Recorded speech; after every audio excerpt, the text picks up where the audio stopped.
자, 안녕하세요. 이번 주에는 제가 사정이 있어서 이렇게 영상으로 찾아뵙게 됐습니다. 어, 이 수업은 이제 ABC 스포츠 인저리 수업 시간이고요. 차이과학대학교 스포츠학대학원 석사 1년차 수업입니다. 자, 오늘은 이 뼈 손상에 대해서 공부를 해보도록 하겠습니다. 일단 뭐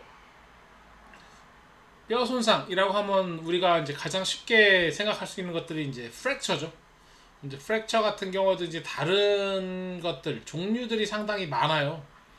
그리고 어떠한 프랙처, 그러니까 프랙처의 종류에 따라서 뭐 치료하는 방법도 재활이 들어가는 방법 이런 것들이 좀 다르기 때문에 여러분들이 이 프랙처에 대한 뼈 손상에 대한 것을 잘 이해할 필요가 있습니다. 자, 그럼 뼈의 이 해부학적 구조의 특징을 보시게 되면요. 뼈라는 게 밀도가 상당히 높아요. 그래서 엑스레이를 찍게 되면 잘 투과가 안 돼가지고 하얗게 나오잖아요. dense connective tissue matrix입니다. 상당히 이제 치밀한 그런 조직으로 되어 있고요. outer compact tissue, 바깥쪽은 훨씬 더 컴팩트하게, 상당히 단단하게 밀도가 높게 형성이 되어 있는데요. inner porous cancellous bone, 이 안쪽 뼈 안쪽은 실제로 스폰지본이라고 하잖아요. 많이 비어 있습니다. 이렇게 보시면 이제 아래쪽에 뭐 커넬도 있어서 뭐 신경이래. 혈관도 지나가는 장소가 있고요. 또 많이 비어 있는 장소도 있고 옐로우 본 메로라고 하죠 또. 네. 실제로 이렇게 뼈가 꽉 차 있는 게 아닙니다. 뼈 손상에 대해서 제가 뼈에 대해서 하나 좀 추가로 말씀드리겠다면요. 이 뼈는 롱본이에요. 그런데 이 뼈가 사실 쉽게 부러지지 않습니다. 그런데 부러지지 않는다라고만 얘기하기에는 좀 힘들고요. 특정 방향으로 더 잘 버텨요. 다시 얘기해서 다른 방향에선 잘 못 버팁니다. 무슨 얘기냐? 피머가 이렇게 우리가 서 있게 되면 아스타블럼에 딱 피머러스 헤드가 들어가 있겠죠? 자, 그래서 이제 엑시얼 로딩은 수직으로 이제 받는 충격을 잘 버티는 형태로 되어 있는데요. 반대로 이런 식으로 트랜스버스하게 들어올 때는요, 충격에 잘 못 버티는 구조가 됩니다. 그래서 프랙처가 일어날 경우에는 충격에 잘 못 버티는 형태로 힘이 들어오게 되면 손상이 일어날 확률이 훨씬 높아진다는 거죠. 그래서 이 뼈의 기능을 보시면 첫 번째 프로텍션입니다. 우리 몸을 보호하죠. 뭐 크레니엄 같은 경우는 우리가 이제 브레인, 뇌를 보호하고요. 그 다음에 이제 모양을 형성하죠. 뼈가 이제 우리 몸의 구조를 형성하고 있고, 그리고 피를 생산합니다. 그래서 여러분들 뭐 골수암, 백혈병 이런 거 있잖아요. 이런 것들이 이제 피의 암인데 뼈에 암이 생긴 거잖아요. 이제 그렇게 되면서 문제가 생기는. 그래서 피는 뼈에서 생산한다. 그리고 칼슘을 저장하고 있고요. 우리 몸을 지탱해 줍니다. 물론 뼈만으로 지탱은 어렵기 때문에 뼈 모양으로 잘 쌓아져 있을 수 있지만 금방 무너져서 그 뼈 사이사이에 우리가 인대가 있죠. 그래서 뼈가 잘 버틸 수 있게 돼 있죠. 그런데 인대는 패시브한 조직이라 근육 같은 다이나믹한 조직이, 액티브한 조직이 추가로 버텨주면서 우리 몸을 서포트하죠. 뭐 그리고 무브먼트, 이제 움직임과 관련이 있고, 이것들이 이제 뼈라고 보시면, 뼈의 기능이라고 보시면 좋을 것 같고요. 뼈에는 종류가 있습니다. 글쎄요, 이게 아주 중요한 건 아닌데 우리가 해부학적으로 기능을 공부할 때도, 그리고 손상을 공부할 때도 약간의 이 뼈의 모양에 대한 특성을 이해하시는 게 필요한 부분이 있습니다. 이 뼈의 종류는 정말 단순하게 뼈의 모양으로 나눕니다. 그래서 평평한 플랫본, 플랫본은 이렇게 스컬, 뭐 립, 그리고 이제 뭐 스캐플라, 이런 식으로 얘기를 하고 있고요. 비정상적인 그 모양의 구조, 스컬과 또 뭐 버티브레 모양에 따라서 이렇게 부르고요. 짧은 뼈와 긴 뼈, 뭐 이런 식으로 나눕니다. 우리가 흔히 얘기하는 뼈는 사실 롱본이죠. 그리고 이 롱본을 다치는 경우가 많이 있죠.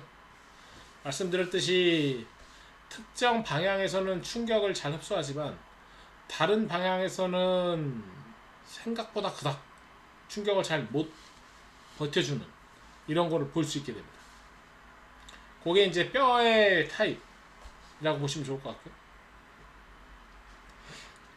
뼈의 구조를 한번 보면은 뭐 다이피시스, 뭐 에피피시스, 뭐 페리오스팀 이렇게 나누는데요. 이 그림 보시면 아시겠지만 위치에 따라서 나눈다라고 보시면 좋을 것 같아요. 다이피시스 같은 경우는 뼈의 중간 부분 셰프트라고 하고요. 이 셰프트가 꼭 실린더처럼 속이 비어 있습니다. 겉에는 컴팩본으로 강하고 밀도가 높으니까 강하죠. 네. 둘러싸여져 있지만 안에는 비어 있고 옐로본 메로에서 밀도가 상당히 떨어지고요. 그 다음에 에피피시스, 우리가 흔히 얘기하는 이제 성장판이에요. 요렇게 이제 성장판이 에피피저 라인이 있죠. 성장판 쪽에서 뼈가 생성이 돼서 점차 뼈가 자라는, 네, 그 부분. 그래서 이제 어렸을 때 이 성장판 쪽을 뼈를 다치게 되면 성장에 문제가 있을 수 있죠. 그 뼈의 성장에. 자, 그 다음에 우리가 뼈의 구조를 또 생각할 수 있는 것이 페리오스팀입니다. 이게 뭐 골막이라고 할 수도 있는데 치밀하고 흰색으로 파이버 형태로 이제 덮여주고 있어요. 그러면서 뼈를 싹 덮어주고 있는 그 형태, 이걸 이제 페리오스팀 골막이라고 하죠. 당연히 여기에는 이제 혈관이 있고요. 그리고 뼈를 블라스트와 클라스트는 부시고 블라스트는 만들어내고 뼈를 만들어내는, 예, 그런 부분이기도 합니다. 그게 이제 대략적인 롱본의 또는 이제 뼈의 일반적인 특성이고요. 뼈가 자라는 과정을 한번 보시면 아이 때 저도 이제 생각나네요. 제 아들이나 딸이 정말 태어났을 때 정말 요만해가지고, 이건 좀 너무했다. 이만해가지고 이제 안고 되게 진짜 작고 엄청 가볍고, 이제 그럴 때는 뼈가 다 연골인 거죠. 카를리처럼 실제로 우리가 생각하는 뼈라는 구조는 상당히 적고요. 대부분이 연골로 되어 있습니다.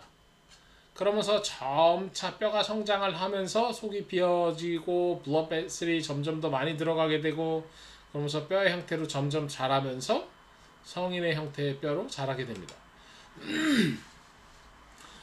물론 이 뼈가 자라는 과정에서 어떤 매력이나 뭐 건강 상태에 따라 좀 달라질 수가 있겠죠. 네. 그리고 아이들 같은 경우에는 프랙처가 일어날 때 우리 성인들의 프랙처와는 조금 다르게 똑 부러지는 형태가 아니고요. 왜냐하면 이렇게 연골의 성분이 많기 때문에 그래요. 성인이라면 똑 부러지는데 연골의 성분이 많을 때는 이렇게 쓱 약간 엿가락처럼 늘어나는 듯한 그런 식으로 될 수가 있습니다. 그래서 어린아이들의 이제 축격을 받아서 뭐 프랙처는 아닌 것 같은데 이렇게 하는 것보다는 엑스레이를 찍어보고 그 각도가 변형됐는지를 확인하는 것이 꼭 필요하다고 볼 수 있죠. 자, changes in activity and hormonal levels can alter balance. 이 뼈가 블라스트, 클라스트 만들어지고 깨지고 이러한 과정을 활동량 또는 이제 뭐 호르몬 레벨에 따라서 달라질 수 있다라고 하고요.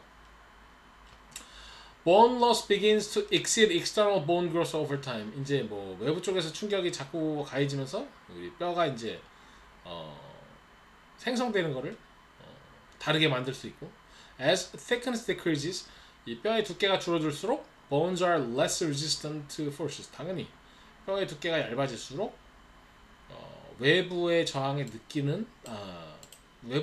버티는 그 능력이 떨어지게 되죠. 그럼 아시오프라시스, 골다공증이 생기는 거예요. 그런데 이거를 이렇게 생각하셔야 돼요. 뼈가 뼈가 얇아진다기보다는요. 어디까지나 뼈가 우리가 겉에 부분인 칸텍본으로 꽉 차 있다라고 하지만 실제로 정말 크게 확대해 보면 많이 비어 있어요. 아스티오포로시스, 이 골다공증이 진행된다는 건요, 뼈가 얇아지는 게 아니고요, 뼈라는 게 완전 꽉 차 있는 게 아니고 듬성듬성하게, 아무리 컴팩본도 듬성듬성하고요, 스펀지본은 더 듬성하고요, 듬성듬성하고요. 이 아스티오포로시스라는 거는 이 뼈가 이렇게 얇아진다기보다 이 중간중간이 점점 비어버리는 겁니다. 그러면서 외부의 충격에 버티기가 어려워지죠. 이게 계속 진행되면 당연히 두께도 줄어들 수 있겠죠. 그렇게 이제 아스티오포로시스를 이해하시면 좋을 것 같고요. 그 다음에 Bones Functional Adaptation to Stresses Follow Wolff's Law. 이 Wolff's Law라는 게 무엇이냐면요, 외부의 자극에 의해서 자극을 버티면 자라거나 아니면 자극을 버티지 못하면 망가지거나 스트레스를 받으면 이제 자랄 수 있다라는 거죠. 이러한 법칙에 의해서는 아니고요. 이렇게 된다라고 법칙을 말을 한 거죠. 법칙에 의해서 뼈가 자란다, 버틴다라고 할 수는 없죠. 뼈 자체가 원래 자라고 외부의 자극에 의해서 버티는 거니까. 근데 이걸 이제 학문적으로 만들어 놓은 거죠. 그렇게 이제 구조가 돼 있습니다. 자, 그럼 이제 본격적으로 뼈의 손상에 대해서 한번 얘기를 해볼 텐데요. 사실은 저희 스포츠학 하는 분들에게 있어서 과연 우리가 무엇을 할 수 있을까 하는 손상이 있다면 이런 본의 직접적인 fracture입니다. Classified as either closed or open. Closed fracture는 fracture가 일어났지만 뼈 자체가 몸 안에 있는 거고요, 그대로. 오픈 프랙처라는 건 이 그림에서 보시다시피 뼈가 부러지고 살을 찢어서 밖으로 나오는 경우예요. 왜 그러냐면 뼈가 부러지면서 그 날이 되게 날카로울 경우에 연조직을 찢고 나올 수가 있다는 거죠. Closed fractures are those where there is little movement or displacement. 이제 뭐 closed fracture 같은 경우에 이제 displacement, 떨어지는 것도 좀 더 적고 자리에서 벗어나는 것도 좀 적은데, open fracture 같은 경우에는 involve displacement of the fracture end. 이 fracture가 일어나는 것이 끝에가 떨어지게 되고요. And breaking through the surrounding tissue. 주변의 티슈를 부시고 뛰쳐나오는 거죠. 오픈 프랙처 같은 경우에는 특히 더 제대로 치료가 되지 않으면 사람이 죽을 수도 있습니다. 감염으로 인해서. 자, 프랙처에서 여러분들이 운동 상황에서 손상을 판단한다고 했을 때 프랙처에서 가장 중요한 게 있다면 이 디포미티예요. 디포미티가 이제 보이는 거죠. 디포미티라는 게 이제 모양이 정상적이지 않다라는 겁니다.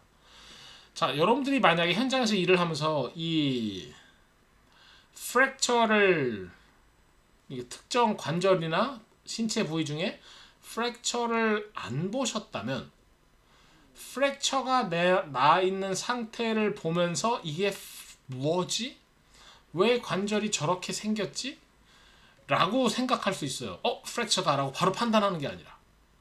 그래서 경험이 없을 때는 그런 실수를 좀 할 수 있습니다. 이게 무슨 얘기냐면 내가 아는 해부학적 구조가 이런데 왜 구조가 좀 다르지? 왜 이렇게 많이 부어있지? 모양이 왜 저렇게 돼 있지? 이렇게 생각하시면 좋을 것 같아요. 여러분들이 운동선수가 일반인이건 이제 운동을 하고 신체 활동을 할 때, 모든 신체 활동이 운동이니까요. 뭐 다쳤다. 그래. 그 상황을 보고 관절을 봤는데 모양이 조금 이상하다. 그러면 바로 디포미티로 판단하는 게 가장 좋은 방법입니다. 그게 가장 안전하니까. 그리고 맞을 확률도 상당히 높습니다. 안타깝게도. 네. 관절의 모양이 조금 다르다. 디포미티라 판단하고 최대한 빠르게 응급실로 이제 이송을 해야죠. 이제 여기서 이제 오픈 프랙처가 일어난다 했을 때는 사실은 시간을 줄일수록 감염의 확률을 줄일 수 있죠. 물론 근데 오픈 프랙처가 되면 일단 감염이 된다고 보시면 좋을 것 같습니다. 뭐 코로나도 마스크 안 쓰면 다 돌아다니는 판에 그렇잖아요. 네. 그 다음에 당연히 프랙처가 일어나면 아픕니다. 포인트 핸들에서 우리가 촉진했을 때 눌렀을 때 당연히 아플 테고 붓기가 올라오고요. 그리고 움직임을 할 때 더 아픕니다. 그리고 보통 프랙처가 있으면 움직임을 하기가 싫어집니다. 그리고 프랙처 있는 부분을 이렇게 가드를 하려고 해요. 또 그렇기 때문에 여러분들이 봤을 때 무언가 정상이 아니다. 손상이 가벼운 손상이 아니다. 라고 이렇게 판단을 해주는 큐들이 상당히 많이 있습니다. 그리고 만약 움직인다 했을 때 possible crepitus, 관절이 움직이면서 소리가 나는 경우가 있고요. 통증이 수반될 수 있고요. 당연히 안 움직여야 되죠. 왜요? 프랙처가 있는데 움직이면 움직일수록 뼈가 부러져 있는 거리가 있잖아요. 이게 점점 더 벌어질 수 있습니다. 그러면 수술을 간단하게 할 수 있는 거에서 갑자기 어렵게 해야 되는 수술로 바뀔 수가 있어요. 실제로 그런 케이스들이 있습니다. 이따도 제가 말씀을 드리겠지만 발목을 접질렸는데 참 아픈데 안 걸어야죠. 아니 안 걸을 수가 없으면 뭐 기든가 아니면 이렇게 누가 이렇게 어깨 걸어줘 가지고 그 발 안 쓰고 내려오든가 아니면 119에 신고를 해서 위치를 파악한 다음에 실려가든가 이렇게 해야 되는데 발목이 접질렸는데 이제 끝에 avulsion fracture 같은 형태가 살짝 일어났는데 이걸 쓰다 보면 그러니까 처음에는 단순 깁스만 해도 충분히 붙을 수 있었던 프랙처를 걸어버림으로써 더 벌어져 가지고 열고 핀을 박아야 되는 그쵸? 그렇게 프랙처의 형태가 더 진행될 수 있기 때문에 의심될 때는 바로 부목 보호하고 응급실로 가는 것이 맞습니다. 그리고 우리가 뼈가 부러져 있을 때 사실 엑스레이는 반드시 찍습니다. 물론 이거는 저희의 영역은 아니기 때문에 우리가 판단할 것은 아니지만요. 여러분들이 의학적 상식으로서 알고 있어야 됩니다. 프랙처네요 하고 바로 그거를 붙이러 들어가지 않습니다. 반드시 엑스레이를 찍고요. 프랙처가 어떤 형태인지 파악을 하고 어떻게 이 뼈를 붙일 것이냐라는 걸 정형외과 전문의가 결정을 하게 됩니다. 그러니까 왜 그러냐면요. 뼈가 부러진 위치와 형태를 보고 단순하게 깁스만 해서 붙을 수도 있고요. 그걸 이제 정형외과 의사가 판단하는 거고요. 물론 가깝다, 그렇죠? 디스플레이스먼트가 없다. 이럴 때는 그렇게 깁스만 하고 디디지 않는다면 붙겠죠. 근데 벌어져 있다. 디스플레이스먼트가 심하다. 조각이 여러 개 있다. 프랙처가 심하면 심할수록 그것을 수술해야 되는 확률이 높아지고 수술이 좀 더 복잡해질 수가 있습니다. 그래서 엑스레이를 찍습니다. 왜 엑스레이를 찍어요? 수술을 준비를 제대로 하기 위해서 뼈가 어떻게 조각이 나 있는지를 명확하게 알고 처치를 하기 위해서 엑스레이를 찍는 겁니다.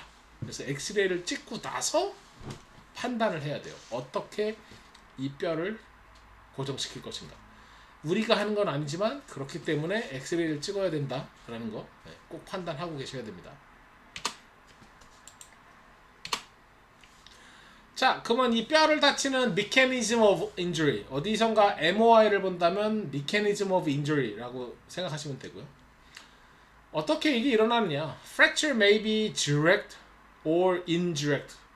그러니까 직접 맞아서 뼈가 부러질 수도 있고요. 간접적으로 직접 맞지 않았지만 부러지는 경우들도 있습니다.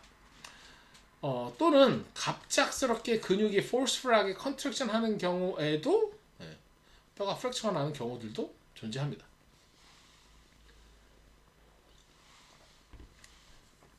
자, 그러면 프랙처의 종류에 대해서 좀 얘기를 해보자면요. 첫 번째 green stick fracture.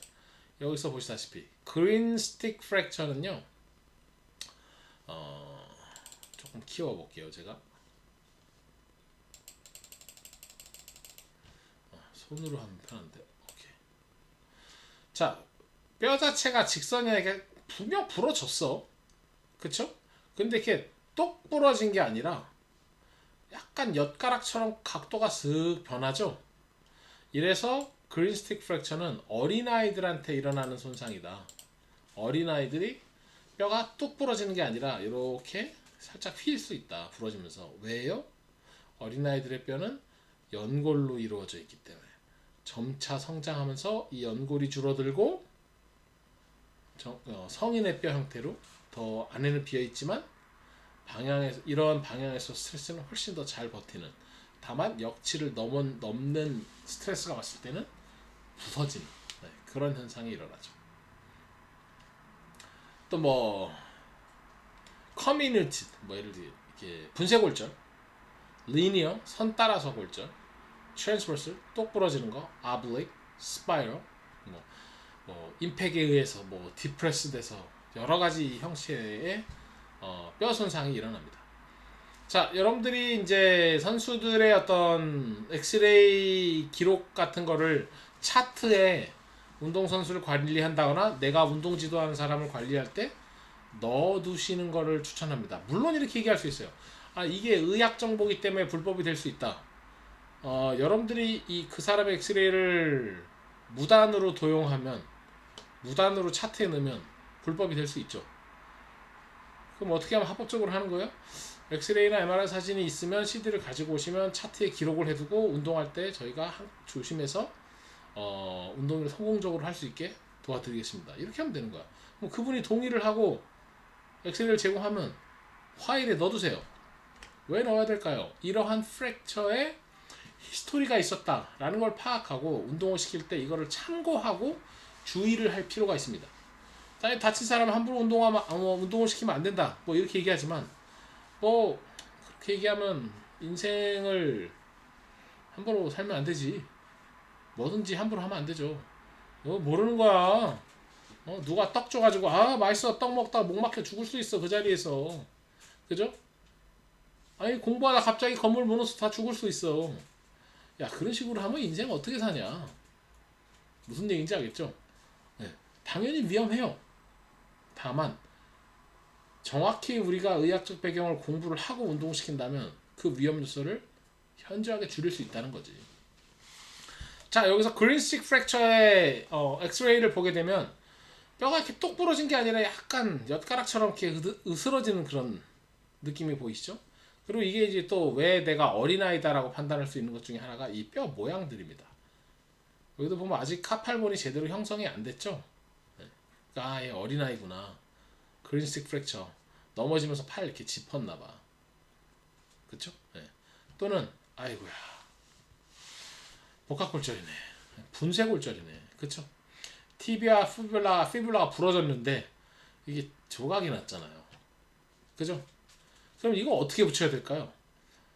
제 전공 안에서 제가 명확하게 얘기하기 좀 어렵지만 여러 가지고요. 자리에 놓고 어떻게 핀을 꼽아서 얘를 좀 고정시킬 수 있을까, 이걸 정형외과에서 판단을 해야 돼요. 핀을 여러 개를 이제 박죠. 근데 이렇게 너무 조각인 것도 정말 힘들어요. 이건 진짜 어려운 겁니다. 제가 어떻게 말씀드릴 수 있는 부분은 아니에요. 이건 진짜 정형외과 의사의 완전한 전문 분야입니다. 중요한 건 이 뼈가 붙이고 수술을 하고 나서 일상생활 할 수 있게 클리어가 된다. 이때부터는 이제 여러분들이 해야 할 일이 많아지죠. 왜요? 이렇게 분쇄골절이 일어나고 나서 뼈가 어느 정도 붓기까지 기다린 다음에 일상생활 하려고 고정을 빼버리면 근육이 다 빠져 있잖아요. 제대로 걷지를 못해요. 그래서 이렇게 얘기할 수 있습니다. 그냥 살살 걸으세요. 글쎄요. 걷는 운동은 복합 운동이에요. 착각하시면 안 돼요. 결코 쉬운 운동이 아닙니다. 그런데 여러분들이 쉽게 걸을 수 있는 이유는 뭐다? 그만큼 신체적 능력을 갖고 있기 때문이다. 뼈가 부러져가지고 수술해가지고 2주, 3주 동안 누워서 있었다면, 제대로 걷지 않았으면 또 프랙처에 의해서 근육이 확 빠집니다. 근력도 빠지고 지구력 빠지고 조절 능력 다 빠져요. 그런데 그냥 걸으라고 하면 제대로 걸어지지가 않는 거지. 훈련을 제대로 시켜야죠. 그래서 프랙처가 일어나고 팔로우업 이제 일상생활 들어가세요, 이렇게 얘기하는 건 사실은 말이 안 됩니다. 고정시킨 그 기간, 운동을 못했던 기간이 길어지면 길어질수록 그 사람의 관절의 기능을 살려주는 게 어려워집니다. 특히 나이가 많을수록 근육의 기능이 더 회복이 어렵기 때문에 그런 분들의 재활에 있어서는 여러분들이 차트를 두시고, 그리고 핀 박아놓은 차트도 엑스레이도 차트에 꼭 넣어두시고, 핀의 위치 뺐는지 안 뺐는지 이런 거에 따라서도 파악을 해주셔야 됩니다.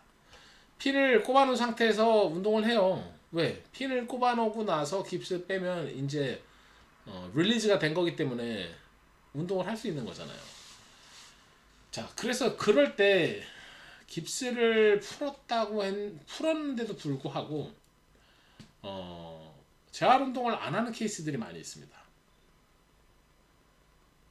그리고 나서 뭐 6개월, 1년 후에 핀을 빼자고 하죠. 붙었을 경우에.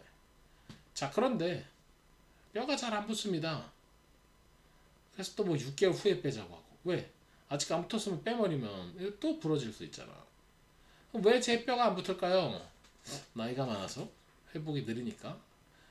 그죠? 뭐 그런 것도 있지만 스포츠학적으로 또 중요한 게 하나가 있다면, 과연 네가 이 뼈에 역치를 넘지 않는 스트레스를 주기적으로 줘서 이 뼈가 재생될 수 있는 것에 도움이 되는 운동을 시켰느냐 안 했느냐, 이게 정말 중요합니다. 근육이라는 게 우리가 운동을 하면 점차 개발이 되잖아요. 뼈도 마찬가지입니다. 우리가 그 주변의 관절을 쓰게 되면 뼈에도 계속 충격이 가고요. 그 충격을 충분히 버틸 수 있기 때문에 그 자극으로 해서 뼈가 더 잘 생성이 됩니다. 그래야 뼈가 잘 붙어서 핀을 제 시간에 뺄 수 있는 거죠. 그래서 핀을 뺐는데 운동 제대로 안 하고 그냥 누워있고 앉아있고 하다 보면요, 이 뼈가 잘 안 붙기 때문에 관절이 더 안 좋아지죠. 그렇다고 해서 뭐 운동을 시키면 위험하다라고 얘기하시면, 운동을 안 하는 게 훨씬 더 위험합니다. 저도 학교에 지금 제가 거의 한 1년 넘게 도와드리는 분이 계신데, 이분이 이제 자전거를 여성분이시고요, 나이가 50대 중반, 자전거를 타다가 빠르게 타시다가 턱이 있는 걸 모르고 턱에서 막 점프를 해가지고 넘어지면서 착지를 하셨어요. 그래서 이렇게 됐어요. 피뷸라와 티비아가 두 개가 동시에 부러지면서 복합골절이 났어요. 그래서 핀을 박았죠. 핀을 박고 깁스를 하고 있다가 계속 쉬었죠. 그러다가 지금 너무 오래돼서 기억 안 나는데 뭐 2달인가? 그러고 나서 이제 깁스를 빼고 걸으라 고 합니다. 당연히 못 걷죠. 어떻게 걸어? 내가 2달 동안 깁스하고 쉬고 있어도 걸으라고 하면 못 걷겠다. 근데 나이가 드셔가지고 못 걷죠. 그래도 목발하고 자꾸 걸으려고 노력을 하셨는데 무릎이 회복이 안 되는 겁니다. 그래서 어떻게 하다 보니까 이제 저희 스포츠학 센터에서 저희 학교에 재활 운동을 시작을 하게 된 거예요. 그래서 무릎의 기능을 하나하나 검사를 하고 엑스레이 참고하고 차트에 집어넣어가지고 차근차근 핀 위치 따져가면서 운동을 하기 시작합니다. 그렇게 해서 한 3, 4개월 정도 운동하다 보니까 이제 걷는 게 많이 수월해지고 목표로 하는 시간에 병원에 방문을 했어요. 이제 핀 빼기 위해서. 근데 아직도 기억납니다. 그분이 이렇게 얘기하셨어요. 핀을 빼도 될지 안 될지를 확인해야 되는데 아마 경험상 아직까지는 붓기가 좀 어려울 거다. 하지만 일단 확인할 필요가 있다 했는데, 의사가 계속 뼈가 잘 붙었는데요. 그러기가 쉽지 않을 텐데요. 이번에 빼도 되겠는데요. 이렇게 얘기를 했답니다. 그런데 이제 그 전 과정에서 전방 십자인대가 끊어진 거를 또 확인을 했어요. 그래서 이제 핀을 빼면서 전방 십자인대 수술을 하자, 이런 말이 나옵니다. 그래서 제가 곰곰이 들어보고, 저는 서전이 아니에요. 정형외과 의사가 아니에요. 그렇기 때문에 제가 판단하는 거는 사실 어떻게 보면 아마추어의 판단이라고 할 수 있습니다. 다만 그 무릎의 기능을 다시 돌려내야 되는 저로서는 지금도 기능이 없는데 핀 빼고도 재활이 진행이 돼야 어느 정도 기능을 돌릴 수 있는데, 기능이 많이 빠진 상태에서 ACL 핀 빼고 ACL 수술까지 해버리면 야, 이게 회복이 쉽지 않을 것 같은데. 그래서 저는 조금 힘들더라도 둘을 따로 하는 게 나을 것 같다, 이렇게 말씀을 드렸는데, 의사가 이제 의사분께서 이제 그게 낫다라고 하시니까 핀을 빼고 전방추체 수술을 같이 합니다. 그리고 한 3, 4개월? 한 6개월 동안 잘 못 뺐어요. 결국은 연락이 오시면서 다급해지셨습니다. 무릎이 안 돌아온다. 근육이 예전보다 더 말랐다. 똑바로 걸을 수가 없다. 나가기도 힘들다. 그래서 이제 학교 와서 제가 상태를 보고, 아니 왜 이렇게 하셨어요? 했는데 의사가 걸으라고 했는데 제대로 걸을 수도 없고, 그쵸? 실제로 제가 판단할 때는 두 가지 수술을 따로 해서 회복이 될 수 있도록 노력했어야 된다고 판단했는데, 그 부분도 좀 아쉽고, 이제 그래가지고 그한 6개월 정도를 계속 재활을 합니다. 쉬운 프로그램부터 조금씩 좋아지면 점차 운동량을 늘리고 역학적 구조 문제도 계속 접근하면서, 이제 그렇게 해서 한 6, 8개월 정도 되니까 이제 어느 정도 편하게 걷고 가벼운 운동을 할 수 있는 정도까지 회복을 했어요. 그만큼 이런 분쇄골절을 회복하는 게 상당히 어렵습니다. 재활시키기도 어렵고요. 일반적으로 틀에 박힌 재활을 할 수가 없습니다. 기능이 너무 떨어져 있기 때문에. 그래서 여러분들이 이런 분쇄골절이 있을 경우에 꼭 차트에 기록해 두시고, 핀 박은 것도 기록해 두시고, 그리고 나서 이 사람이 무릎을 회복하기 위해서, 이 사람이 이 프랙처에 대한 사이드 이펙트를 회복하기 위해서 어떤 식으로 단계적으로 운동을 해야 되는지 계획을 정말 잘 짜고 매번 운동시키면서 문제가 있을 경우 바로바로 변형할 수 있는 능력도 필요합니다. 자, 그 이외에 그닥 흔하진 않지만 여러분들이 이 스포츠 상황에서 많이 볼 수 있는 그런 프랙처들이 있습니다.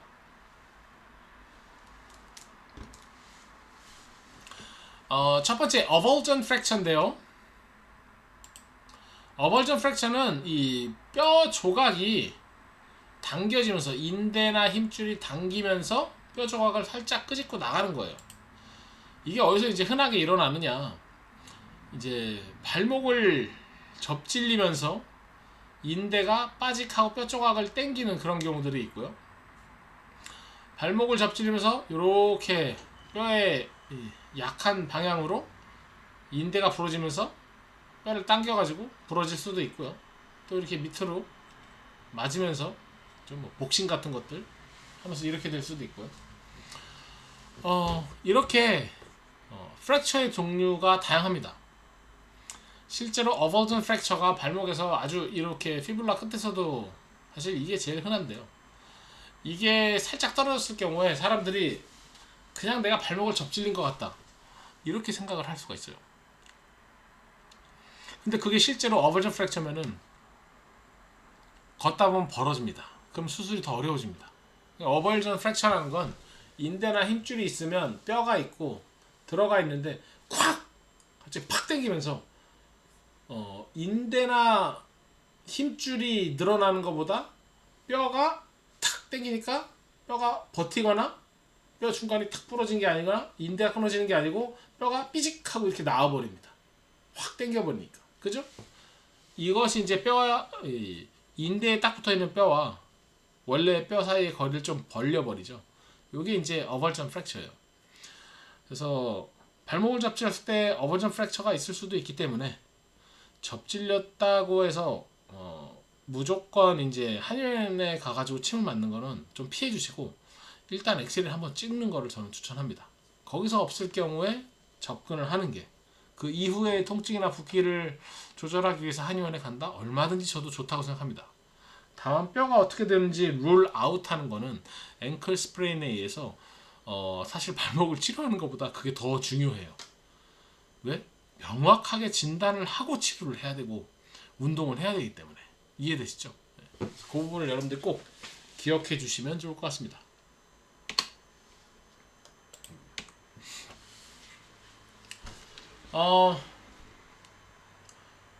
뼈의 스트렝스, 그 모양 이런 것들은 우리 뭐 방향이나 모양에 따라 좀 달라질 수 있죠. 롱본 긴 뼈 같은 경우에는 천천히 변화되고요. 이 아무래도 이제 뭐 손상의 날 확률이 좀 적습니다. 잘 버티니까. cylindrical, 실린더처럼 속이 비어 있고 길게 만들어져 있어서 상당히 튼튼하고 밀도가 높고요. 그래서 여러 가지 방향을 잘 버티지만 그 세로 방향을 아무래도 제일 잘 버티겠고, 뼈에 이제 로딩을 보게 된다면 이제 스트레스를 뼈가 직접 받는데 뭐 텐션이나 컴프레션, 밴딩, 트위스팅, 쉐어링 이러한 포스, 힘에 의해서 뼈가 로딩을 받게 되고요. 이거를 역치가 넘어서 자극이 될 경우에 어떤 플라스티시티, 모양이 변형되는 페이즈까지 가게 되면 부러진다라는 겁니다. 롱본의 특성상 뭐 singular, combination 그러한 형태로 되어 있고요. 보통 이제 한 줄로 되어 있죠. 그리고 이제 로딩을 잘 버티는 거예요. 임팩트에서 말씀드렸을 때 특정 방향을 더 잘 버티고요. 다른 방향에선 버티는 능력이 오히려 떨어질 수도 있습니다. More force result in a more complex fracture. 이제 외부의 힘이 좀 더 강한 상태에서 프랙처가 나오게 되면 프랙처 자체도 좀 더 복잡할 수가 있어요. 이제 프랙처가 복잡하면 복잡할수록 수술도 어렵고요. 이게 붙는데 걸리는 시간도 더 걸리고요. 시간이 걸리다 보니까 연조직이 다 빠져버리기 때문에 근육이 특히 너무 약해지기 때문에 이거를 재활하는 것도 상당히 어려울 수 있습니다. While force goes into fracturing the bone, some energy and force is also observed by adjacent soft tissue. 뼈가 부러지는 포스가 오게 되면 뼈만 부러지는 게 아니라 그 주변의 소프트 티슈도 얼마든지 데미지를 입을 수 있습니다. 여기서 소프트 티슈 데미지가 인대도 있고요, 근육도 있어요. 그래서 이제 뼈가 부러지면서 인대도 다칠 수가 있죠. 그러면 이제 그거를 뭐 같이 수술하면서 재활하는 기간 동안 뼈와 인대를 같이 회복할 수 있도록 이렇게 할 수도 있죠.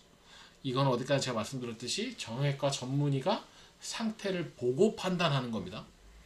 Bone has elastic properties allowing it to bend. 뼈는 100% 무조건 딱딱한, 뭐 쇠처럼 쇠도 굽잖아요, 그렇죠? 무조건 딱딱하다만 할 수는 없습니다. 그런 일라스티시티, 늘어나는 정도가 있기 때문에 얼마든지 구부러질 수 있어요. Typically brittle and a poor shock absorber. 이제 brittleness increases under tension force. 이렇게 이제 약해지고 막 다방향으로 스트레스가 온다거나 이럴 경우에 이제 뭐 아무래도 이제 샥을, 충격을 흡수하기가 좀 어려워지게 되고요. 그러면서 이제 컴프레션을 잘 못 버티게 되는 그러한 특성을 가지고 있습니다. 자, 그 다음에 프랙처 뼈의 특성, 프랙처 막 이런 것들 보는데 실제로 여러분들이 스포츠 상황에서 꼭 알고 계셔야 될 것이 바로 이 스트레스 프랙처라는 겁니다. 피로골절이죠. 여러분들 많이 들어보셨을 거예요. No specific cause, but with a number of possible causes. 명확하게 왜 일어나는지 모르지만 좀 더 가능성이 높은 몇 가지 요인들이 있다. Overload, 로드가 스트레스가 오는데 이제 계속 반복해서 오는 거지. 또는 한 번에 강하게 올 수도 있어요. 근육을 너무 강하게 수축한다거나, 또는 이제 스트레스 디스트리뷰션이 이 충격이 오는 그 부하가 달라지는 거지. 근육이 피로해지면서 버티질 못하니까. 또는 뼈 면의 문제 달라진다거나, 또는 rhythmic repetitive stress vibration. 뭐 이렇게 맞는 것도 있겠지만 실제로 뭐 장거리 달리기를 하게 된다. 그러면 이제 계속해서 뼈에 스트레스가 오겠죠. 근데 그 뼈의 스트레스는 충분히 버틸 수 있습니다. 그런데 트레이닝 에러라고 해요. 한국말로 트레이닝 에러, 그죠? 영어로 트레이닝 에러. 그 에러를 에러라고 안 하고 영어로 에러라고 하더라고요. 그래서 저 진짜 많이 헷갈렸는데, 아무튼 뼈가 버틸 수 있는 역치 threshold만큼 충격을 줬어야 되는데 이걸 벗어나서 충격을 주는 거죠. 너무 많이 뛰는 거지. 단거리는 많이 뛴다고 스트레스 프랙처가 오기는 그거는 제가 보기엔 불가능하고요. 물론 아시오프라시스가 있는 분들은 올 수 있겠지. 근데 그분들이 단거리 달리기는 안 하잖아. 그렇죠? 네. 장거리 달리기를 하게 되면서 계속 충격을 주게 되고 충격이 강하지 않지만 너무 오랫동안 지속되고 자주 주기 때문에 뼈가 재생되는 것보다 클라스트 부서지는 것이 더 많아지면서 그 뼈가 역학적으로 또는 원래 약했던 부분에서 그러니까 점차 뼈에 구멍이 더 많아지게 되고 왜냐면 뼈가 재생을 잘 못하니까요. 이것을 스트레스 프랙처를 하고 이게 진행되다 보면 스트레스 프랙처를 무시하고 운동을 하다 보면은 스트레스 프랙처가 점점 진행되다가 이게 뚝 부러지거나 확 밀려나가는 프랙처가 일어날 수 있겠죠. 이제 그렇게 되면 이제 운동하다가 오픈 프랙처가 일어날 수도 있죠. 운동하다가 체중 빡 실었는데 뼈가 잘 못 버티면서 뚝 부러지거나 팍 비껴나가면서 바로 바깥으로 뛰쳐나올 수도 있잖아요. 그렇기 때문에 스트레스 프랙처 맞습니다. 그래서 뼈가 붙을 때까지 쉬어야 돼요. 근데 무작정 그냥 쉬는 건 아닙니다. 재활 입장에서. 다만 스트레스 프랙처가 일어나면 이것이 1, 2주만 지나도요. 통증이 확 떨어져요. 그래서 이제 뛰어도 괜찮겠구나 이렇게 판단했다가 망합니다. 왜요? 한 1, 2주 뛰면 똑같이 아파. 그래서 이걸 보통 4주를 주라. 4주를 줘라. 뼈가 붙을 수 있도록 스트레스 프랙처가. 그렇게 얘기를 합니다. 이걸 빨리 떠버리면 붙는 듯 하다가 다시 떨어져 가지고 또 통증이 발생해요. 그러면 그걸 반복하다가 결국은 4주까지 쉬게 되는 거야. 또 4주 쉬었다가 갑자기 훅 뛰어버리면 또 아플 수 있습니다. 단계적으로 접근해야 됩니다. Bone becomes susceptible early in training due to increased muscular forces and initial remodeling and resorption of bone. 특히 이제 운동을 시작한 지 이제 초반에 근육이 힘이 강해지고 운동량이 많아지는데 몸이 거기에 아직 적응을 못했을 수 있거든요. 그럼 그만큼의 스트레스를 뼈가 흡수를 하고 재생을 해야 되는데 그게 준비가 안 됐을 수 있어요. 그렇게 되면 트레이닝 에러에 의해서 스트레스 프랙처가 일어나는 거죠. 그래서 거리를 늘릴 때 단계적으로 그 사람의 컨디션에 맞춰서 체력적 요소, 나이 이런 거에 고려해서 거리를 점차 늘리셔야 됩니다. Progression involves focal microfractures, 부분에 아주 미세한 fracture가 있는 것들, periosteal or endosteal response, stress fracture, linear fracture, and a displacement fracture. 이 뼈가 뭐 떨어져 나가는지, 선 따라 이렇게 찍 늘어나는지, 겉에만 살짝 금이 가는지 여러 가지가 있습니다. 스트레스 프랙처가 제일 힘든 것 중에 하나가 프랙처는 분명히 으악 아프고 디포미티 막 나오고 이러니까 바로 알아버려서 바로 병원 가고 이걸 붙이고 운동을 하면 되는데 스트레스 프랙처는 이게 시작될 때 잘 모릅니다. Early detection is difficult. 초반에 찾기가 어려워서 bone scan이 상당히 도움이 돼요. 근데 우리나라에서 bone scan을 잘 안 하더라고요. 엑스레이도 도움이 되는데 특히 요새 이제 엑스레이 HD로 찍게 되고 이제 하면 딱 확대시키면 그 금이 보이는 것도 있는데 이게 early detection은 안 돼요. 살짝 벌어짐이 나와야지 그때부터 디텍션이 되는 거예요. 물론 MRI를 찍을 수도 있습니다. 그렇게 해서 증상과 같이 판단을 할 수도 있고요. 네, 이제 그런 것들이 이제 스트레스 프랙처에 대해서 조심해야 되는 그런 부분이에요. 자, 한번 볼까요? 여기 보시면 1, 2, 3 그죠? 뭐 굳이 그렇게 안 해도 되지만 습관이에요. 명확하게 가려고. 메라타살, third 메라타살이 뼈가 분명 롱본이 셰프트 부분은 매끄러워야 되는데 이렇게 볼록 튀어나와 있죠. 여기가 스트레스 프랙처가 있었다 이렇게 판단하는 거예요. 그리고 제가 아까 말씀드렸던 본 스캔이요. 본 스캔을 하게 되면 이런 형태로 나와요. 여기 지금 보게 되면 이렇게 까만 점이 있죠. 요게 까만 점이 커지면 커질수록 스트레스 프랙처의 확률이 아주 증가한다는 거예요. 그래서 이 상황에는 오른쪽에 티비아의 하프 부분이 스트레스 프랙처가 있다라고 판단해서 이 선수는 4주 동안 달리기에서 아웃이 됩니다. 약 일주일 동안은 걷는 양도 좀 줄일 필요가 있고요. 한 일주일 지났을 때는 걷는 양을 일부러 막 줄일 필요까지는 없는데 늘리는 거는 또 위험 요소가 있습니다. 3주 차부터는 어느 정도 걷는 거는 문제가 안 생깁니다. 달리는 찍는 게 문제입니다. 3주 차에는 분명히 통증이 거의 다 떨어지기 때문에 안 아파요. 그리고 얘가 뛰면 또 부러집니다. 4주를 잡아주셔야 돼요. 그리고 그레주얼하게 돌아오면 됩니다. 진짜 너무 뛰고 싶어요. 3주, 4주 차에 일리프티컬 태우세요. 자전거 타세요. 물속에서 뛰세요. 무슨 얘기인지 알죠?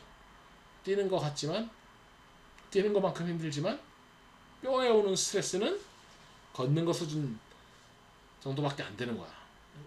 그보다 적은 거야. 그러니까 뼈는 회복하죠. 대신 심혈관계 훈련은 되죠. 그런 식으로 대체를 할 수 있습니다. 자, 근데 여러분들이 이제 운동선수 또는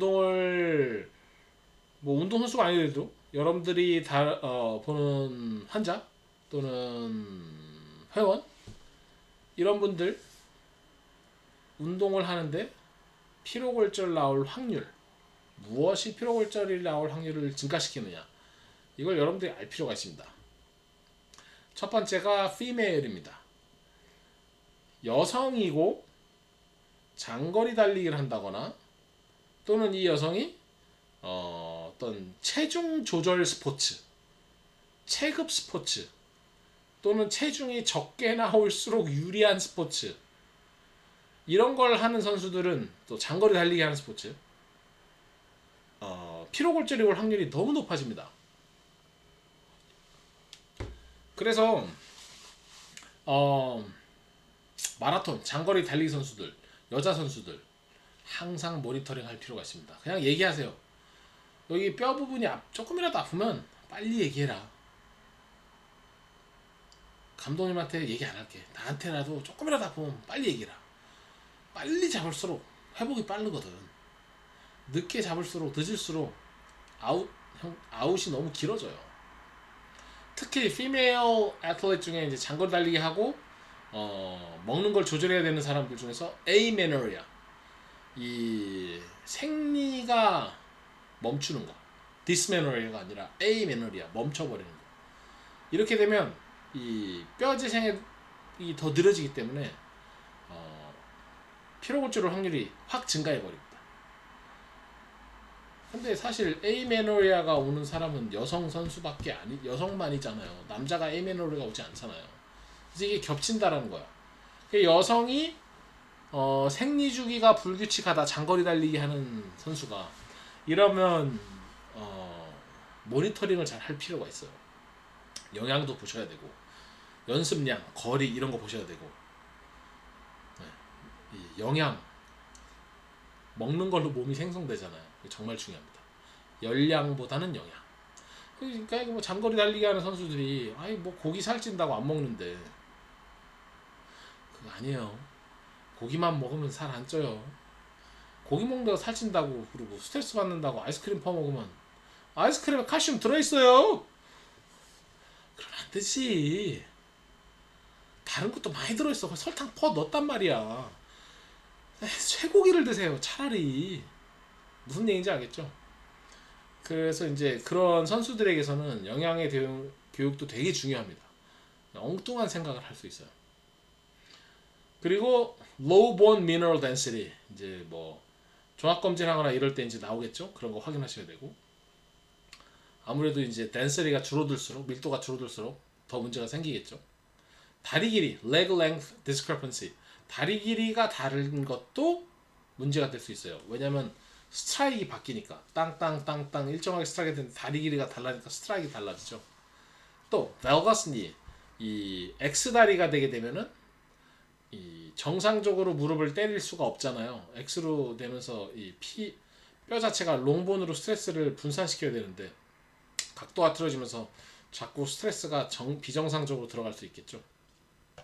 forefoot varus, 이제 발이 이제 아치가 이제 무너지는 그런 경우, 또 돌시플렉션이 제한되는 경우, calf의 두께가 적은 경우도 가능성이 높다라고 하고요. 그다음에 힙에 익선 로테이션 각도, 패스 플래너스 케이버스, 아치가 높을 경우에도 아치가 낮을 경우에도 힙의 관절각의 차이가 있을 때도 피로골절이 나올 확률이 증가한다고 합니다. 이런 건 intrinsic risk factor로서 이 사람이 갖고 있는 특성, 그리고 extrinsic factor는 외부 요인, running, training error. 제가 계속 말씀드리죠. 거리를 늘리려면 단계적으로 몸을 적응시키고 늘려야 되는데 무작정 뛰어버리니까 뼈가 못 버티는 거야. 그 많은 스트레스가. 단계적으로 올렸으면 점차 몸에서 이 스트레스가 많이 오는데 뼈를 좀 더 생성시켜야 되는데 하고 갑자기 하루아침에 더 생성시키지 않아요. 운동을 하면 거기에 적응하면서 차곡차곡 된다고. 아니 여러분도 근육 운동도 똑같다니까. 아니 내가 강화시키겠다고 갑자기 100kg 훅 해버리면 근육이 100kg 훅 커져요? 아니면 그냥 가요. 그쵸? 네. 단계적으로 가야 됩니다. 그리고 무작정 많이 뛴다고 기록이 좋아지지 않습니다. 과학적으로 의학적으로 트레이닝 합시다. 네. 그러면 트레이닝을 체력적으로 하기 위해서 어떻게 해야 될까요 교수님 하고 저한테 물으시면 아이고 외과 교수한테 내과를 물어보면 어떻게 해. 양우희 교수님께 여쭤보세요. 저는 전혀 모릅니다. 어떻게 손상이 일어나니까 조절해야 되고 손상을 판단하고 이건 제가 얘기해 줄 수 있지만요.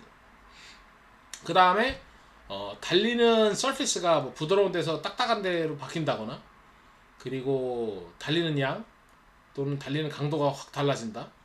이런 것들이 빠르게 진행되면 피로골절이 나올 확률이 증가하고요. 신발 제대로 된 신발 안 띄고 뛰는 거. 조깅 하실 거면 꼭 러닝화 신으세요. 이런 뭐 컨버스 그것도 뭐야 크록스. 네. 너의 뼈와 신발을 바꾸는 격이 됩니다. 또 비타민 D가 적는다면 뭐 추가로 먹는 게 좋겠죠. 네. 물론 햇빛을 쬐면 만들어진다고 하지만 이걸 추가로 서플먼트로 먹는다고 몸에 해가 되진 않습니다. 그리고 이제 뭐 담배 피는 것도 이제 뼈의 생성을 방해할 수 있다 이렇게 하기 때문에 인트린직, 익스트린직 팩터가 무엇이 있는지 스트레스 팩터가 일어날 수 있는 그러한 운동군은 미리 조사를 해두는 게 좋고요. 실제로 스트레스 팩터가 어느 특정 자리에 있었던 사람은 히스토리를 반드시 기록하시고 또 나올 수 있습니다. 나오기 전에 준비하셔야 됩니다. 인트린직, 익스트린직 팩터를 보시고 준비해 주세요. 어떻게든 안 나오게. 자, 그래서 스트레스 프랙처가 어떻게 일어나냐? Coming back to competition too soon after injury. 손상이 일어나고 나서 너무 빠르게 컴피티션으로 돌아오게 되면 운동을 한참 안 하다가 갑자기 운동량을 높이니까 몸이 적응을 못할 수도 있고요. 그리고 컨디셔닝이 제대로 안 된 상태에서 운동을 팍팍 올리게 돼도 스트레스 프랙처가 일어날 수 있고요. 트레이닝 진도가 너무 빠르게 나가는 것들, 그렇지? 트레이닝의 이제 헤빗, 그러니까 예를 들어서 이제 뭐 바닥, 신발 이런 외적인 것들 바뀌는 거, 또 발에 문제가 있거나 자세가 문제가 있거나, 그죠? 달리기 자세에 문제가 있거나 이런 것들이 다 원인이 될 수 있습니다. 스트레스 프랙처는 focal tenderness라고 해가지고요. 그 딱 스트레스 프랙처가 있는 자리 그 부분이 되게 아파요. 그게 이제 early stage 초반에 이걸 잡아야 됩니다.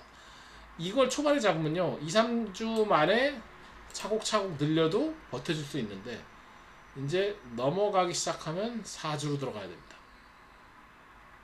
말씀드렸듯이 초반에 잡기 진짜 어렵습니다. 찾기가 어려워요. 운동수랑 이제 커뮤니케이션 하는 것도 되게 중요하고. Pain with activity. 이제 운동을 하게 되면 점차 아파진다. 그러면 이제 스트레스 프랙처 확률이 높아집니다. Pain become constant and more intense. 운동을 하지 않는데도 더 아프다 뼈가. 이러면 스트레스 프랙처가 많이 진행이 된 겁니다. 이거는 빨리 셧다운을 해야 돼요. Particularly at night. 밤에 누워 있는데 더 아프다. 이게 뭐 뒤꿈치 땅땅 때려봤는데 더 아프다. 이러면 이제 진행이 더 많이 된 거. 그러면 엑스레이 찍고 본스캔 찍거나 MRI 찍고 이걸 통해서 아니면 4주 정도 아웃을 통해서 뼈가 붙을 수 있는 시간을 줍니다. 그 시간 동안 절대로 그냥 쉬지 않습니다. 일주일은 그냥 쉽니다. 붓고 잘 먹고 그쵸? 많이 먹으라는 거 아니고 왜 이렇게 먹는 얘기를 많이 하냐. 네. 그리고 그 기간 동안 역학적 구조를 조사하세요. 발 아치, 다리 길이, 관절각 이런 문제들을 차곡차곡 해결해 주세요. 그 당시에 쉬지 말고. 그러면서 일주일이 더 지나게 되면 통증이 많이 줄어든 상태가 옵니다.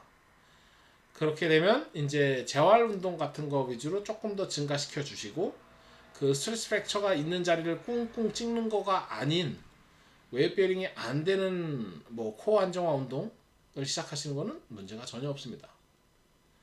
그리고 이제 3주차가 되면 사실 통증이 거의 없어진다고 보시면 돼요. 이때 뛰면 안 되고요. 물 들어가 자전거, 일리프티컬 등으로 때려주는 뼈를 꽁꽁 때려주는 스트레스는 거의 없으면서 체력 훈련이 가볍게 시작이 돼야 됩니다. 4주차에 그렇게 조금씩 늘려주고요. 5주차부터 뭐 하루 뛰고 하루 안 뛰는 1km 정도에서 1.5km 정도로 시작하는 단계적으로 거리와 스피드를 올려주면서 그 자리가 또 아파지는지를 봐야 됩니다. 근데 거기까지 기다리면서 역학적 구조를 조사 안 하고 만약 뭐 발 아치 문제나 이런 것들이 있어서 신발 문제가 있어서 그걸 접근하지 않았으면 아마추어입니다. 네. 또 진행될 수 있어요. 그 기간 동안 뭐 한 거야? 쉬는 게 아니라 일을 했었어야 돼. 그쵸? Common sites involve tibia, fibula, metatarsal shaft, calcaneus, femur, pars inner articulars, ribs, and humerus. 흔하게 일어나는 거 웨이트베어링과 관련해서 티비아, 피블라는 웨이트베어링이 덜 되지만 그래도 스트레스 프랙처가 일어날 수 있습니다. 저도 여러 선수 보냈습니다. 제가 보낸 건 아니고요. 자기들이 뛰다가 많이 뛰면서 메타타살 발가락, 메타타살 샤프트 스트레스 프랙처 이거 많이 봤고요. 컬케니어스도 봤습니다. 피머도 일어날 수 있고요. 척추에도 일어날 수 있고요. 갈비도 있고요. 휴머러스는 아직 한 번도 못 봤습니다. 이게 뭐 꿍꿍 찍으면서 일어날 수 있겠죠. 제가 본 것 중에 참 특이했던 게 세이크럼. 남자 선수에 하나 세이크럼으로 보낸 적이 있습니다. 4주 아웃시키고 한 4주만으로 안 될 거라고 판단했어요. 그래서 이제 5, 6주 정도에 돌아와서 차곡차곡 결국은 시즌 접고 다시 운동을 했죠. 그 케이스도 보면 기록을 보면 한 달 반 동안 거리를 너무 기하급수적으로 올리는 바람에 참 성적 잘 낼 수 있었는데 조금 욕심이 많았던 것 같습니다. 되게 아쉬웠죠. 뭐 감독들이 이렇게 생각할 수 있을 것 같아요. 아니 뭐 트레이너 너는 얘 뭐 훈련 못 시키면 네가 책임질 거냐 이렇게 얘기하는데 죄송한데 감독님 나도 이 팀이요. 나도 우리가 이기면 좋아. 낸들 얘 시합 나가고 싶게 하지 나가지 못하라고 막고 싶은 게 아닌 거야. 나갔다가 또 다친 확률이 너무 높으니까 안 되는 거지. 그쵸?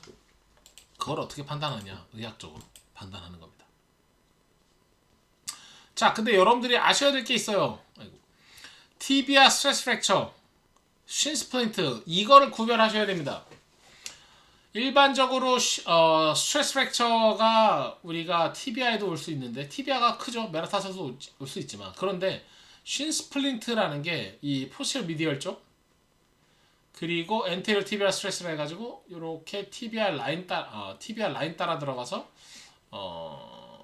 정경골근 TBRS 엔테리어 있는 라인으로 아플 수가 있습니다. 이게 마치 뼈가 아프다라고 느껴져요.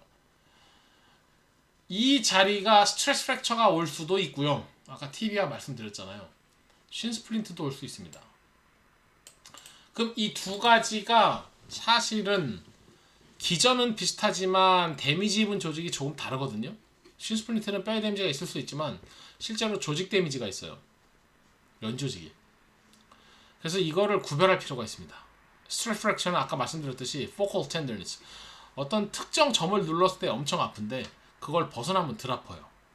그런데 신 스플린트 같은 경우는 이렇게 눌러보면 이게 전반적으로 아픕니다. 그리고 스트레스 프랙처는 제가 말씀드렸듯이 잘라고 누웠을 때 아프다. 뛰지도 않았는데 아프다. 이건 스트레스 프랙처의 확률이 높아요. 왜? 진행이 많이 됐으니까. 신 스플린트는 뛰어야지 아픕니다. 스트레스 프랙처는 뛰는데 아픈데 아픈 것 때문에 뛰기 싫어질 수 있습니다. 퍼포먼스에 영향을 미쳐요. 근데 신 스플린트의 낮은 단계는 퍼포먼스에 영향을 안 미칠 수 있습니다. 그래서 이게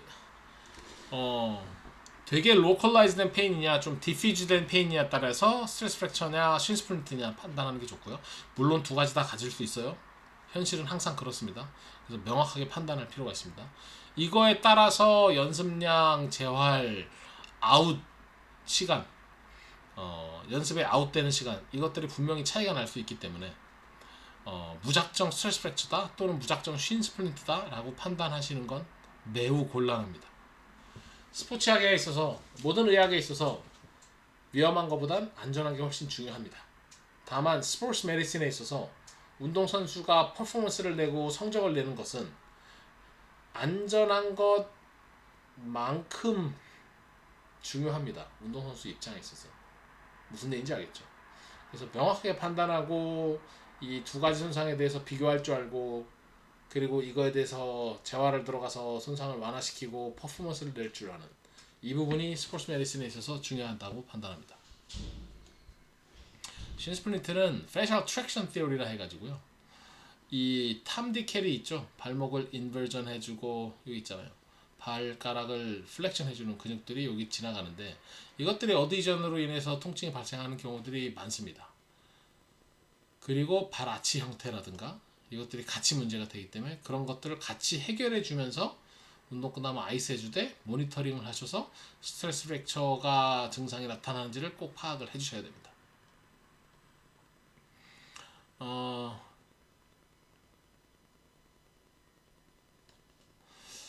에피피지얼 컨디션, 에피피지얼 플레이트, 성장판이 프랙처가 일어나는 거예요. 이런 식으로 부러지는 거죠. 타입이 여러 가지가 있는데요. 성장판이 부러지는 게 왜 중요하다? 아직 얘가 뼈가 안 자랐기 때문에 뼈가 자라는 데 문제가 될 수 있는 이렇게 성장판 따라 이쁘게 떨어지면 안 자랄 수도 있지만 자랄 확률이 높고요. 크러싱이 돼가지고 성장판이 꾹 눌려서 성장판에 데미지가 있으면 안 자랄 수도 있고요. 이런 게 문제예요. 따로 성장판이 다쳤을 때 어느 쪽은 자라고 어느 쪽은 안 자랄 수 있고 이러면 이제 또 힘들어지죠. 그래서 이제 성장판 손상에 있어서 어린 아이들 운동할 때 이런 것이 일어나면 이제 확실히 더 어려울 수 있습니다. 그렇게 이제 우리가 타입으로 나누기도 하고요. 그래서 에피피지얼 플레이트 프랙처 같은 경우는 뭐 10세에서 한 16세 정도가 좀 더 흔하다라고 하고요. upper physical injuries 이제 이건 뭐냐면요. 들어보셨을래나? 이런 거 아스구출레러 디지즈 오스굿 들어보셨죠? 여기 지금 보시면 뼈가 매끈해야 되는데 뭔가 뼈가 불규칙적으로 모양이 갈라져 있고 살짝 뼈가 뜯어져 나가는 게 보이시죠? 파텔라 텐던이 이렇게 다 있을 테고 자꾸 달리기 발차기를 하면서 어떻게 돼요? 쿼드가 빵빵 땡기니까 뼈에 붙어있는 텐던이 자꾸 빠져나가면서 뼈가 실제로 프랙처가 된 거예요. 텐던은 머슬은 버티는데 뼈가 못 버텨서 아이들 같은 경우는 뼈가 스폰지본이다 보니까 더 그럴 수 있게 되죠. 이런 것들이 upper physical injury. Young physical active individuals are susceptible. 어린애들 더 그렇고요. upper physics are traction epiphysis. 당겨지게 되고요. 그러면서 뼈가 살짝 떨어져 나가는 거예요. Severe disease, articular disease, severe는 이렇게 여기 떨어져 나가는 거, 그렇죠? Growth plate 이렇게 또 떨어져 나가는 거, 이게 거리가 나올 수도 있거든요. 발을 보니까 아이라고 판단되지는 않는데요. 뭐 아무튼 그런 식으로 프랙처가 다른 형태로 어린 아이들 같은 경우는 뼈가 못 버티는 거야. 힘줄은 버티는데. 그래서 그런 것들을 주의할 필요가 있습니다.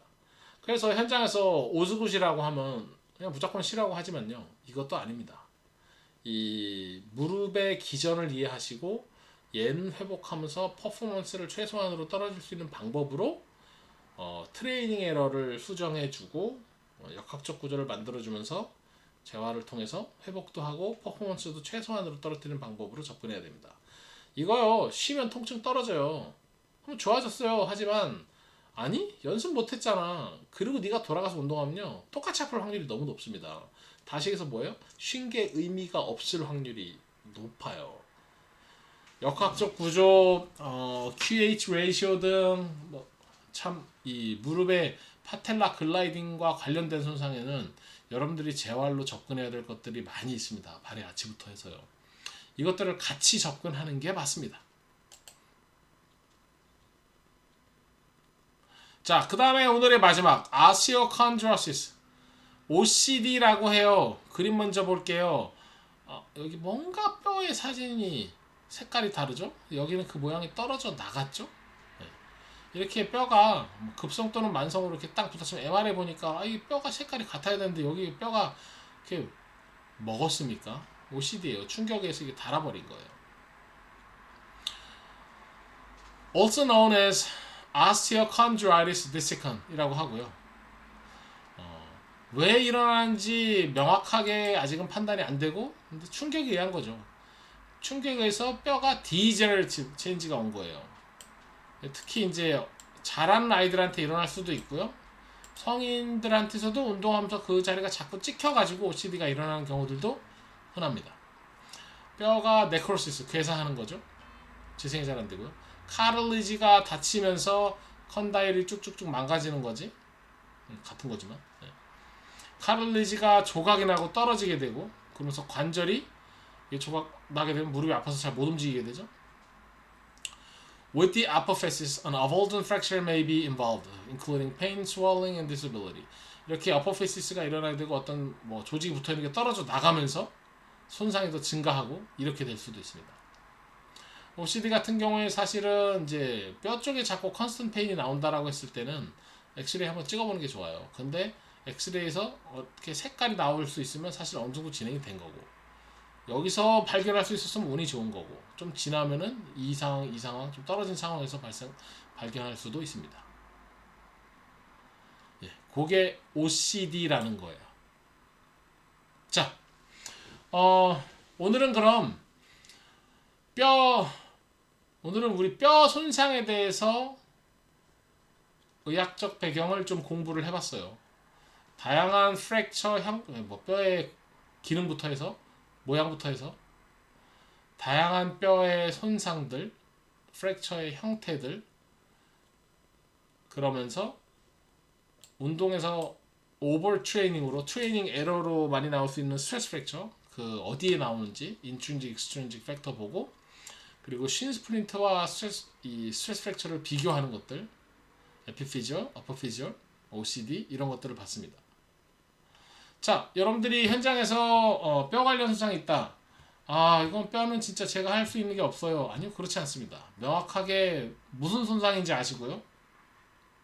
재활, 그리고 어떻게 접근해야 되는지, 또 역학적 구조가 영향을 미칠 수 있다는 것들, 이런 것들을 복합적으로 여러분들이 공부를 하셔가지고 현장에서 본 인주리를 예방하는 거, 그리고 실제 일어났을 때 이거를 재활을 잘못해서 또 돌아가지 않도록 해주시는 것이 아주 중요하다고 판단됩니다. 자, 오늘 수업은 여기서 마치도록 하고요. 이강덕 선생님 그 질문을 받아주시고 그거를 녹음을 하셔가지고 제가 그거를 참고해서 다음 수업 시작할 때 질문에 답을 해드릴 수 있도록 할게요. 왜냐면 수업을 들었을 때 여러분들이 질문이 딱 생각나지만 다음 주가 되면 잘 기억이 안 날 수도 있으니까요. 네. 자, 그러면 수고 많이 하셨고요. 다음 주에 뵙겠습니다. 감사합니다.